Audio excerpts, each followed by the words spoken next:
আপনি আপনার পরিচয় কি? আপনার পরিচয় কি? না না উনার আপনি হাউসের নাম বলেন। আপনার হাউসের নাম কি? আপনার হাউসের নাম বলেন। শুনেন, এখানে কেউ, আপনি কি চান বেআইনিভাবে কেউ নির্বাচনে অংশগ্রহণ করুক?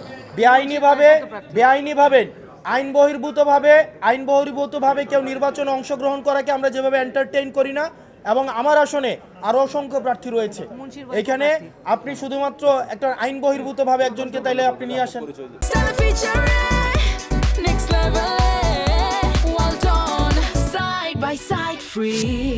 আপনি আরো ঋণ খেলাপিদেরকে নিয়ে আসেন, প্রবাসীদেরকে নিয়ে আসেন। আইন বহির্ভূতভাবে যদি বিএনপির ঋণ খেলাপিদেরকে আপনি নির্বাচনে আনতে চান, তাহলে আওয়ামী লীগ কি দোষ করছে? আইন বহির্ভূতভাবে আপনি না, আপনি শোনেন, আপনি আপনার পরিচয় কি? আপনার পরিচয় কি?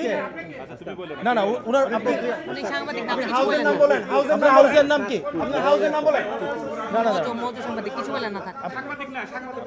আমার এখানে সম্মানিত উপস্থিত আমাদের সাংবাদিকবৃন্দ যারা আছেন, আপনাদের সাথে আমাদের পেশাদারি সম্পর্ক।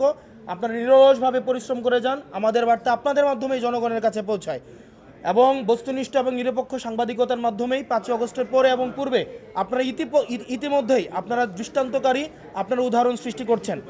কিন্তু আমি আপনার কাছে, আপনি মানে হাউজের নাম বলে প্রশ্ন করলে সেই প্রশ্নটা হচ্ছে গ্রহণ করতে ভালো, এবং সেক্ষেত্রে আমার পেশাদারি সাংবাদিকরাও একমত হবেন বলে আশা করি। আপনার হাউজের নাম কি?